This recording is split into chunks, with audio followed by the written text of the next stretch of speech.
Hi. It was looking pretty difficult to get everybody together on a Zoom call at the same time, so I thought I would try this format of just having a conversation with you about the position of the catering captain. Give you this, and then if you have any questions that you'd like to ask me, you can go ahead and mail or message them back to me or video them back to me or whatever you'd like, and I'll try to give you some more clarification. First of all, I'm really sorry that we're here in mid-July and we haven't done this already. And this was kind of a goal of mine, was to just not be in the catering captain position so much. And it was my own poor foresight to not get it real clear as to what that position entails. We've managed to get such a stellar staff this year. And I really do regret not getting myself more organized with that training. So hopefully not too much damage has been done. So far, it seems like we've had amazing feedback on all fronts. So I do appreciate all that you've done to be extremely flexible and just going with the flow so far. All right, so catering captain, the catering captain position is really that of a managerial kind of role. You're there to overlook the entire event and to have a grasp above this umbrella of what's all happening on all fronts. And so that requires a lot of communication, a lot of intuition, and anticipation. One of the things Kyla does is she has a conversation with the bride or the person who's the wedding coordinator, and she gets as much of the details ahead of time as possible. And then she usually tries to provide that in some sort of form to the group. Now, if we have a big event and we need a catering captain, which is usually over 100 people, could be 75, I can't remember if it's 75 or 100, then we need to make sure that all parts are running smoothly. So if you are in the catering captain position and you know you're working that position that day, one of the first things you should do is connect with Kyla. Connect with Kyla and say, hey, you can be a phone call, it can be a text message, whatever, and you can say, what are the specs for today that you already know about? Can you make sure that you get that day of list with what's happening? Is there cocktails happening? Are there rentals happening? Which is almost always a yes. What does the champagne toasting look like? What are all the parts, so that you kind of have a general overview of what you can expect when you're walking into it? Because when you get there, obviously, people are going to want to have direction, and they're going to want to know as much as possible right away. And so you're kind of just that person informing them. Now, maybe you don't have any of the information. Maybe you weren't able to, maybe Kyla didn't have a conversation, or you weren't able to make that connection. Your first line of defense in that situation is to go and find the person in charge. And so that's going to be the wedding coordinator, preferably not the bride, but maybe her mother or whoever is the point person. You need to identify the point person. Now, maybe you're there and your staff is all twiddling their thumbs wondering what to do. Tell them, locate the rentals and start looking through them. You can get everybody busy right away just by going through and finding the rentals. Now, when you're looking through the rentals, you're going to have a lot of information come through. One of the first things I always check is what's there for plates and what's there for silverware and what's there for glassware. I'm really checking to see, because that's going to inform me, oh, they must have cocktails. Oh, they must be doing a champagne toast. Oh, I see mugs. There must be a coffee station. If you don't already know that information, or if that information didn't come to you, at least here's where you're kind of putting all the pieces together. This is serious detective work. So go ahead and check to see, do we have a dessert fork? If so, let's hold off on putting that out on the table until it's dessert time. Is there only one fork, but they also need to use that fork for dessert? Then I'm going to make sure that the staff knows we do not want to clear forks. We only have one fork for both our meal as well as our dessert. Are there spoons, but not enough for everybody? Probably because they're for a coffee station. So just check to see what kind of silverware that you have, so that you know what parts of the meal are going to be included. Kind of customary is obviously to have the knife, the fork, the spoon, and to have dessert forks be separate. that's kind of the first place. And then plates. What's going on with plates? Are we just doing one plate for everything? Then we just need to make sure that we're aware of that, and that dessert is not going to be on that. So then we need to figure out, what is dessert? Is dessert a cake? That's going to require plates. Did they bring disposable plates? What are we going to do? Do we need to send somebody to go get disposable plates? I always used to try to make sure I had extra cocktail napkins and extra dessert plates, because and also disposable non-alcoholic drinking cups, because those tend to be the three things that are always missing from an event. Kylie tries really hard to go through the day of and say, okay, what are you drinking? What are you putting those drinks in? Right? So if you are doing if you don't have a non-alcoholic beverage station where that people can come and actually get water, then you need to actually figure that out. You might need to have somebody go do a store run, or you might have the foresight to bring some of those things with you. I know I've got a catering shed full of this kind of stuff, and I always try to just pack some extra cocktail napkins, some disposable cups and things, just to make sure that those bases are covered. If there's past apps, if there's something that the food's gonna go out on, I just like to think about, what are all the drinks, what are all the food, and do I have the utensil, the plate, or the vessel to hold all of those things? It's kind of the first thing I organize in my brain. And then I move to finding out, how does the table need to be set up? I go to that same person who's in charge and I ask them, would you please set a setting for me and show me how you want it? Sometimes people are like, I don't care, do your magic. So then we just do it the way we always do. There's numerous ways we could do a napkin. And I really do want to give you a little tutorial on some things like that. But, in the meantime, an easy tri-fold where you keep it long and put it underneath the plate and have it overhang the edge is really nice. Or you could do a fold so that it goes underneath the silverware, or the little pocket where the silverware can fit inside of it, depending on, them. And so folding napkins, that's kind of something that's sort of like on the job training. Hopefully by now you've learned a few different options. Cam gave me some great feedback that maybe we ought to have just like a little binder, and in this have some examples of napkins. And so my goal, since I've now been able to step a little bit more out of the more active role in the business, is to be able to do these kinds of details to just make us better and better. So it's probably not going to happen for this season. It's possible, but I will, over the winter, try to get our a little bit more organized and streamlined and professional on those fronts. Those are kind of like the little extra things that really do make a really awesome impression. Okay, so once I know the table setting and they let me know, and usually like the standard is that you have the plate and the silverware all lining up on the bottom edge of them, so the plate being round and the silverware, but then that's 1 inch from the edge of the table. That's standard. It's also standard that you don't have the chairs pushed in so far that the tablecloth is like draping over them. Like there's all these little like perfectionist things that you can take or leave, but one of the things I do is I try to always make sure everything looks uniform. So that water glass is right at the tip of the fork or the knife, and the knife is always pointed blade side into the plate, and it's guarded by the spoon. And then on the left side is your fork, and all of those things lined up at the bottom 1 inch above or from the edge of the table. And then the napkin either folded on the plate, under the silverware, or charge under the actual plate is another way of doing that. So I usually would then set a setting and tell the staff, everybody come here, this is what it needs to look like. Maybe there's one person who's in charge of doing all the napkin folding. Maybe that's usually the job I end up doing, because it's a very particular fold and I might be the one who wants to make sure they're all the same. They're all folded the same. Just people are paying so much money for this. There's almost always the mother-in-law, or the person who's been in this industry to some extent in some way, who notices these things. And those are the places where I just really love to shine and excel. Those little details. I will set the staff, get them all busy, get them all doing their parts to get everything set up, and then I'll go do more sleuthing or detective work. I'll go and check out the bar. Hey, you guys got everything you need. Do you know what's going on for the cocktails? Do you know what's going on for the drinks? Do you know where your glasses are? Do you know where the ice is? Do you know where your mixers are? Do you know where the champagne is? Do you have all the tools you need to open, mix, and make all of these different drinks?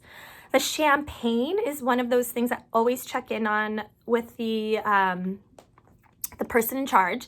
I always ask them, are we doing a toast? Are we handing out the champagne? Do you want them to come to the bar and get their own champagne, or do you want the champagne passed? Because then you're going to know where the staff needs to be in order to make that happen.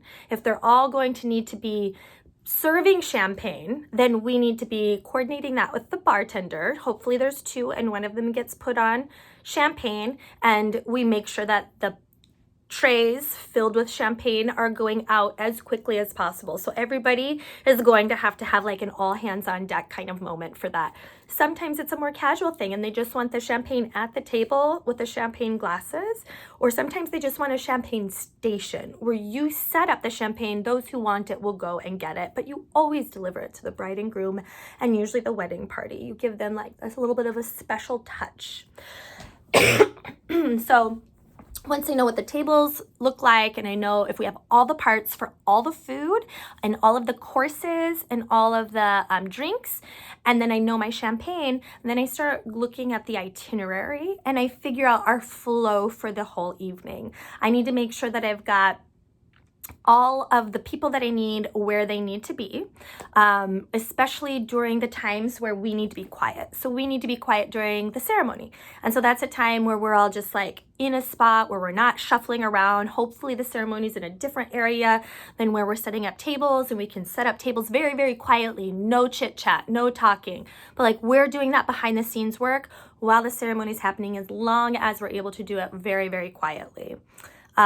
Also, the other time we're very, very quiet is during the toasts. And that's kind of a tricky part because oftentimes during the toast, we want to start doing all of the cleaning up of the plates. So usually we're out there cleaning up the plates and getting rid of as much as we can, making sure to keep the forks on the table if they need them for dessert. Otherwise, you're going to have to wash them and put them back out. So I usually try to get the hustle on as quickly as we can before the toasts begin.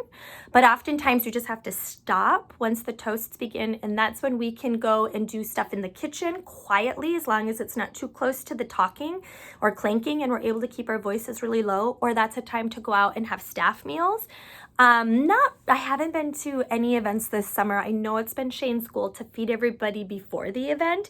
I just don't know if that's happened or if that's been happening. So that's the goal, is that you all come kind of get yourselves all set up, but then there's a team meeting and you are all fed.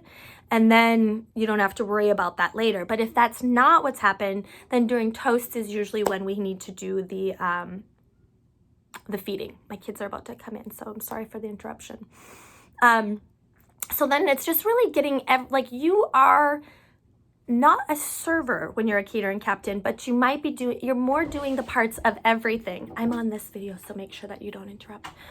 You want to be doing the oversight of everything that's going on. So you're more than just a server, you know? So I don't usually give myself a big section. If you're going to separate people into sections, you can separate the tables and have each person be in a section. Say, okay, you're in charge of these 4 tables. You're in charge of these 4 tables, especially for family style. Like, it's nice to check in with Shane and say, how are you doing it? It looks like he's changed it this year to getting all, like, the table. I think he's been having, like, the table gets all of its courses before moving on to the next. So it's more of like everybody greeting each table with their food and kind of doing the sweep of getting everybody all the food at once rather than dividing that into sections. And so if that's the flow he's been doing, then you can have sections where the people are actually like keeping an eye on cleaning up and watering that section. Sometimes it's nice to just give people like a 4 table or so section that they're responsible for. But I always would take the bride and the wedding party tables, and I wouldn't give myself the full section because I'm still doing the oversight. I'm checking on the bar, I'm checking on everything, I'm floating around everywhere, and sometimes I'm actually able to just like watch and observe to make sure that everything's going accordingly. I'm not necessarily hustling as much as I was as a server. I'm more so keeping that overall vision that all the parts are being met with as much like calmness and smiles as possible. I'm making that connection really apparent through the person who's the wedding coordinator. I am representing the staff. Shane is representing the food and the business, but I am representing the staff. And any questions or things that they need to give to the staff need to come to me, and I will do that. I don't want anybody to feel like, any wedding coordinator to feel like they have to send the message to multiple people. Making sure that you connect with that person to say, I am your point person. Anything you need, you bring it to me and I will help make sure it gets done. You are also checking in with them and saying, hey, here's where we're at. What else can we do? Are you feeling finished and complete with our staff? At the end of the evening, so of course you go through the whole cleanup. You're not going to be the person in there doing and rinsing all the dishes. You need to be more floating. You need to be able to be more everywhere and delegating rather than just like in the dish pit rinsing dishes. That's the kind of thing where you can organize it with the staff to ask, okay, do you guys want to take turns? Who wants to be on what? But you're being more fluid than that. And so being stuck in any one area, unless you're helping out in a crisis, is something to try to avoid as much as possible, but more so putting other people in that so that you're continuing to keep it going. But you're also really in charge of making sure people aren't just standing around. I understand that sometimes there are those, especially with these like 11-hour days that we have, like there are those times where we just have a lull, but then finding a way to like do that out of sight of the guests, but also just like remembering you got to kind of keep the energy up. Once people start standing around a lot and once people stop having a job to do, they tend to maintain that sort of momentum through the event, and it can actually like make it harder to finish on time. So you're really anticipating all that needs to be done as well as the amount of time that you have to get it done, and trying to make sure that you can keep everybody flowing with work to some extent, but also just keeping their energy in line with what all needs to get done. So if the event is supposed to go until, we're getting paid until 11, in that last hour at 10 o'clock is when I'm really like making sure that we are just about done. You know, like we probably have some cleaning of the kitchen to do. We probably have some of the drinks and things that need to be picked off of the tables. We're kind of waiting for picking up water. So usually people, the wedding coordinator also ask at 10 o'clock or towards the end, I ask them, how much of this do you want to leave set up to the very end? You have us until 11. Do you want them to have their water glasses and drinks available all the way to the end? Or do you want us to do as much of that work as possible? I like to give them that option, because if they say, oh, don't worry about it, just leave it out, then you have to come back with, so you're okay with, your staff is okay with taking care of that, those final pieces for the venue. Like you have to ask that, because if they expect you to stay 1 minute past 11 o'clock, then we run into like this whole, they haven't paid us for that time, and we need to pay people for what for the amount of time that they're here. So before I allow anyone to stay past 11 o'clock, I make sure that that is authorized by the people who are paying the bill. And so that keeps me really in tune at 10 o'clock or whatever that last hour is, to make sure that like, are we going to finish on time? Or does it look like there's going to be more work than we can do in this last hour? Or are we going to be done early? You know, if they're done early and she releases the staff, I always come back and like, is there anything we can do to help you? Do you want any more help? And if they're like, no, we're good, we got it, then you guys get to leave early, and we don't refund them. That's never a thing. That's just, we might get a little extra money at the end of the day for work that we didn't do. But it's really your job to keep the time management in check, and knowing like how long we're paid to be there, and really budgeting the time appropriately and keeping people at a pace that will achieve that. And also keeping the communication going with the person in charge if we need to ask for more money or get that authorization. So that all has to be authorized by them. And they have done that before. I've had the bride say, you know what, can we just pay like 3 or 4 people to stay here another hour? And I will ask them, do you want to charge the card on file? Do you want us to bill you for that? How do you want to work that out? And then you can ask who wants to stay for another hour. So you just have to you're managing a staff. You're making sure that everybody is getting paid for their time. And also we're just keeping the communication really clear with the people who are paying us to be there. And then you're also in charge of making sure that all of our supplies return to the kitchen. It's very important that you plan for that. Our things have been left behind far too many times, and it is very hard for Kyla to source and find all of those things. So the person in charge, which is for a smaller party the lead, which is for a bigger party the catering captain, it's your job to know what there is ours. If you're not sure, before Shane leaves, you need to ask him, are these our coffee urns? You need to know what we rented, because sometimes they rent water dispensers and sometimes they're our water dispensers. Same with water pitchers and trays. All of those things you need to keep a watchful eye on. Our bartending supplies, everything. You're in charge of making sure those things get back to the kitchen at the end of the night. You're in charge of making sure that the person who is covering garbage or trash service knows that, and that they're also able and willing to take care of that. And if that's been an oversight for some reason, text message Kyla, ask her first, find out if someone was paid to do the garbage, and if not, that's a problem that will need to be solved. And it might mean getting the van from the kitchen. It might mean you taking it in your car. Hopefully the trash thing's figured out from maybe even do that early on rather than trying to figure that out at the end of the night. But most places are making us take the trash. So we do usually bill for that and we pay somebody to do it, but just knowing who that person is really important. And then of course, knowing what the final cleaning list is and what the expectations of the venue are for the caterers. So most of them have a piece of paper, Gorge Crest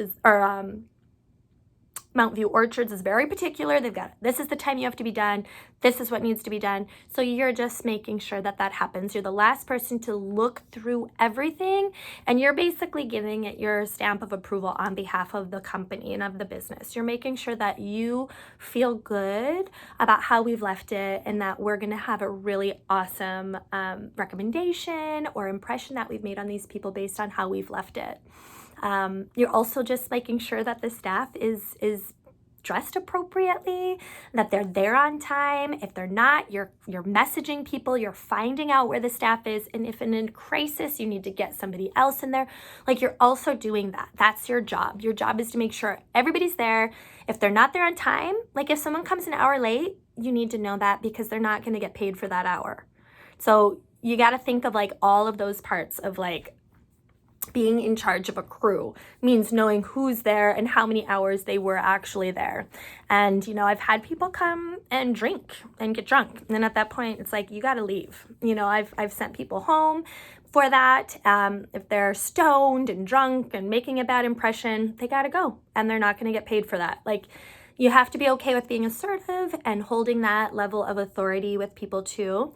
If you ever run into any problems with that and you need some backup, then you just message me, call me, Kyla, whoever, me or Kyla, we're always willing to be that person, be that voice for you as well. But that's kind of an inherent component to being a manager in charge, is that you are okay with asserting that responsibility and making sure that those kinds of things are upheld. You're representing a company. That's just the job, and the job pays more for you to do that. So, it makes sense that that's something that you would have to carry, that responsibility and that torch.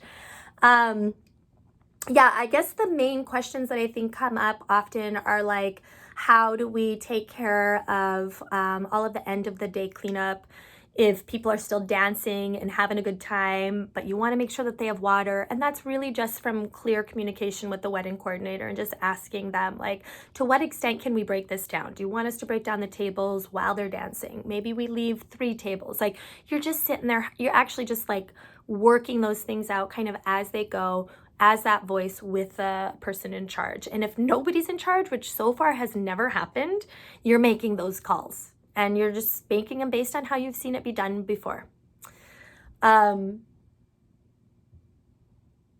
think that's about it. I do really appreciate you being willing to do this role, and I appreciate you representing the company and making that point of contact with the person in charge, with the family, with the parents, and just saying thank you. Hi, I'm Catherine. I'm here as the catering captain for our team, and I just want you to know that my job is to make sure things run smoothly from our side. And so any feedback, anything you need, I'm here for you. Please just reach out to me. I'll take care of it for our staff if you need anything. And asking like, are you the person that I would discuss any of these details with or any issues that come up? Just being like a real clear voice who goes and makes that contact with somebody, a real personable touch goes a long way. And then just your responsibility at the end of the night to get everything back to where it needs to be. Occasionally Shane might have you pay out the staff. I'm not sure how he's been doing that. That's often been my job, is to like hold the money and pay out the staff. You can ask him how he wants to do that. Usually he'll pay people ahead of time before he leaves. And if he does do that, it's important for you to let them know if somebody was late, or, if there was some change in the number of hours, like 10 minutes, fine. 15 minutes, we start to run into it. Half hour for sure, hour. I mean, that's just not fair for someone to get paid if they're not there. That's kind of a big thing. Other than that, please let me know if you have any other questions. Maybe we can just kind of keep a little running dialogue going. And if you do have questions, I'll probably make a little video answering those so that if anybody else had a question, they were able to. Feel free to send me voice memos with questions. I think that works really well. And yeah, I really appreciate you guys. Thank you so much for all you've done for the business. It's been our best year yet, and I know it's because of you. So thank you so much, and thank you for being willing to step into a position where you have more authority and responsibility. I know sometimes that can be a lot and can sometimes be received by people with attitude or judgment, and I know sometimes those things are hard to get past. But that's just the hat you're wearing that day. And sometimes that's all you can say is, I'm sorry you don't like whatever is happening right now, but this is just the hat that I'm wearing right now. And this is my job to make sure that you're doing your job. So hopefully you don't run into any kinds of those those challenges. But if you do, please let us know. Like, I have no problem having a conversation with somebody on staff that's not able to function within this. It was a pretty easy job. This is a really great opportunity for a lot of people, making their love day beautiful and wonderful. And just remember to carry that sparkle, that joy for them, because that's what we're doing. We're just trying to make sure that this day that will forever be in their memory shines from on what we're providing. So we want to keep adding to the love and feeling their love too. So thanks again, and I hope you are well.